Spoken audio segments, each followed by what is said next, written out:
Un missile Sarmat, c'est un missile qui fait 210 tonnes, fait 35 mètres de haut, 3 mètres de diamètre, 10 tonnes de charge utile. Et ce truc-là, il a une portée de 18 000 km. D'accord? 18 000 km, la moitié du tour de la Terre à l'équateur, par exemple. Hein, qui fait 40 000 km, donc la moitié. Et il va à Mach 30, vitesse maximum. Donc il est inarrêtable. Inarrêtable. D'accord? Mach 30, ça veut dire que c'est plus de 30 000 km/h. Et il peut porter jusqu'à 15 têtes nucléaires, 15 bombages. Et quand il en porte 10, c'est l'équivalent de la Tsar Bomba qui a explosé en 1961 au nord de la Sibérie, en essai, qui faisait 50 mégatonnes de TNT, 50 millions de tonnes de TNT. Vous savez combien c'était Nagasaki? Nagasaki, c'était 20 000 tonnes de TNT. 20 000, c'est-à-dire c'est 2500 fois plus puissant. D'accord? Et les 10 têtes que le missile Sarmat peut porter pour faire 50 mégatonnes, 5 mégatonnes chacune, elles sont indépendantes.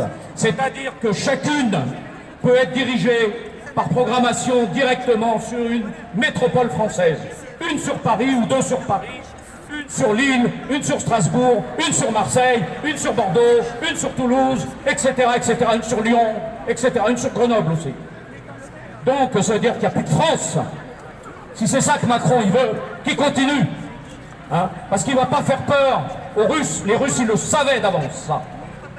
Hein, il va mettre 2000 soldats le long du Dniepr. Vous savez pourquoi faire?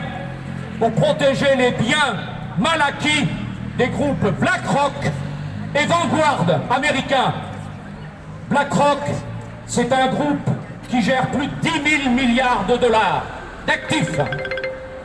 Et il a acheté les meilleures terres d'Ukraine, alors qu'il ne se trouve pas dans la zone occupée actuellement par les Russes. Hein? Elle se trouve au nord du Dniepr, en allant vers Kiev et vers Kharkov. Et donc les soldats français, ils vont être envoyés au casse-pipe comme une milice, hein, pour protéger ces terres qui ne sont pas encore envahies par les Russes.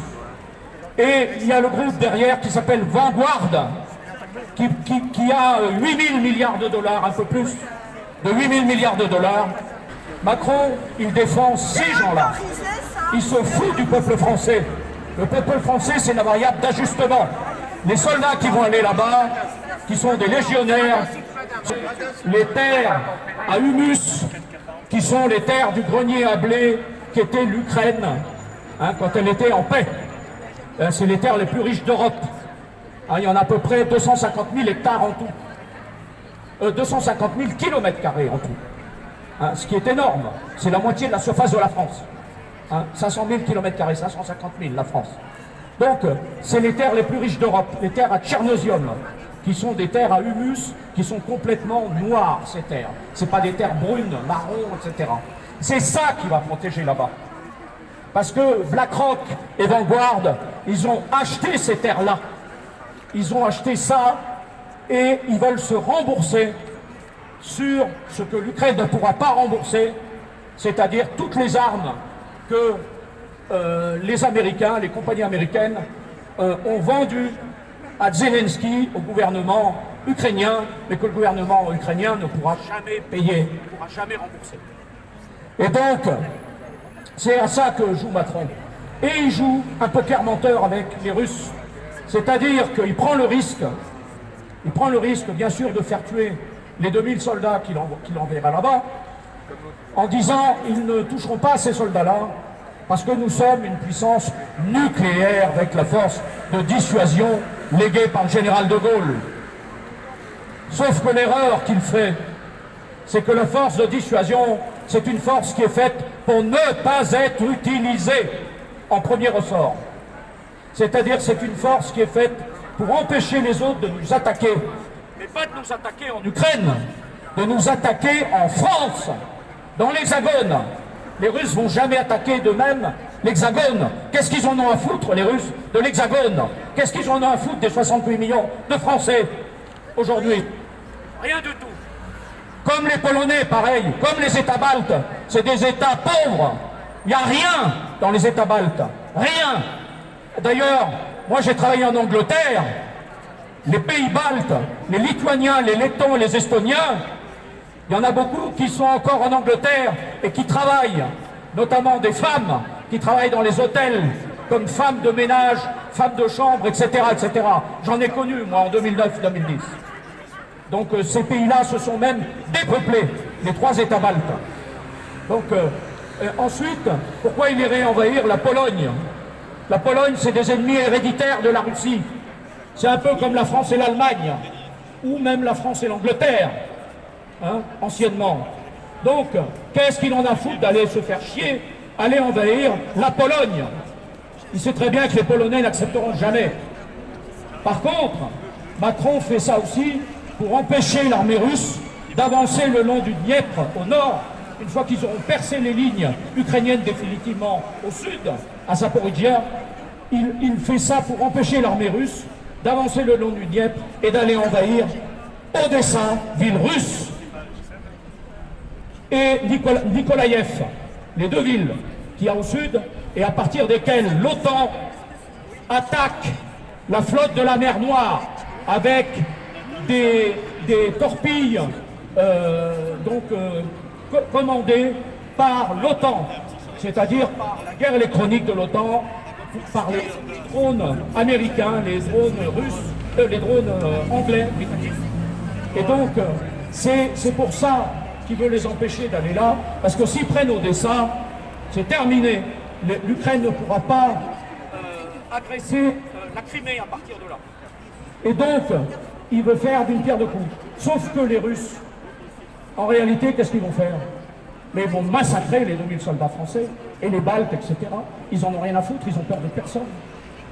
Parce que le poker menteur, c'est quoi? Qu'est-ce qu'il va faire une fois que ces soldats vont être massacrés, Macron? Qu'est-ce qu'il va faire? Il va envoyer le porte-avions Charles de Gaulle.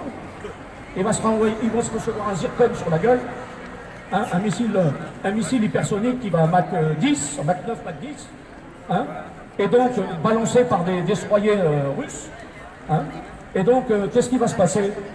Ou sinon, il va se ramasser un Kinjal. Il n'y a plus de porte-avions. C'est fini.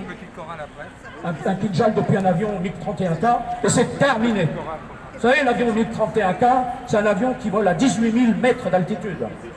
Et c'est l'avion le plus rapide du monde, aujourd'hui. Même les Américains n'ont pas d'avion plus rapide. Il va à 3300 km/h. D'accord? Donc, nous, on n'a rien. On a un Rafale. Le Rafale, très bon avion. Le Rafale, il va même pas à Mach 2. Hein, il va à 1900 km/h de vitesse maximum.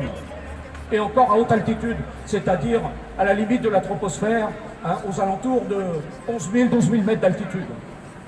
Parce qu'il faut moins d'air, sinon il ne peut pas le faire en Razmot ici. Hein. Sinon, il prend feu, l'avion. Donc, tout ça, c'est un poker menteur. Mais il joue avec la vie des Français. Il joue avec la vie des Français, d'abord la vie des soldats, et ensuite la vie des civils. Et bien sûr, il a tout prévu.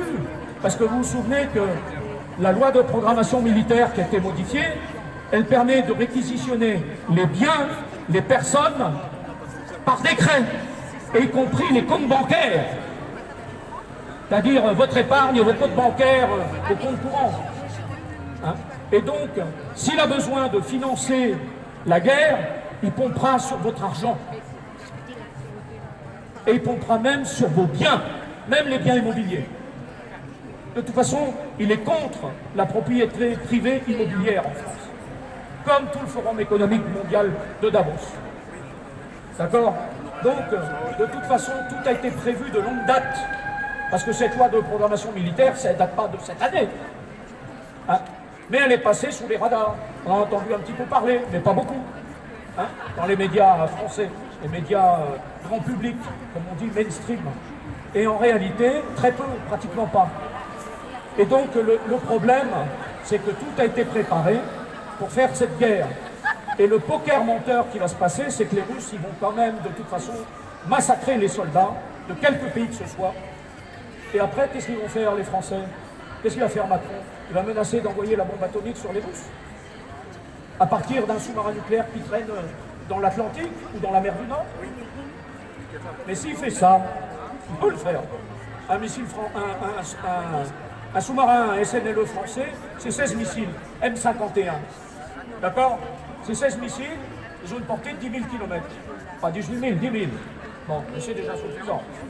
Ils portent 7-8 têtes nucléaires de 110 kilotonnes chacune de puissance, de TNT.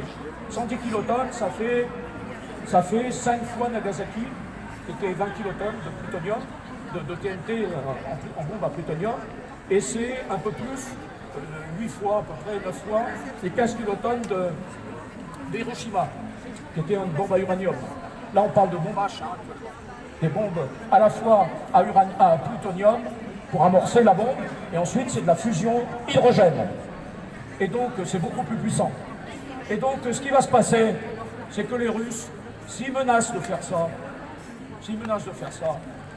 eux ils balancent un seul missile, un Sarmat, terminé, chargé avec 10 têtes. Actuellement ils en ont 46 dans les silos, les Russes. 46 Sarmat. 210 tonnes, comme je disais tout à l'heure, ils peuvent aller jusqu'à 15 têtes, ça dépend de la taille de la tête, 15 têtes nucléaires, mais s'ils mettent 10 têtes de 5 mégatonnes, ça fait 50 mégatonnes, et les 50 mégatonnes, ça détruit la France, parce qu'elles vont être disséminées sur 10 têtes. Il y aura 10 villes qui seront détruites.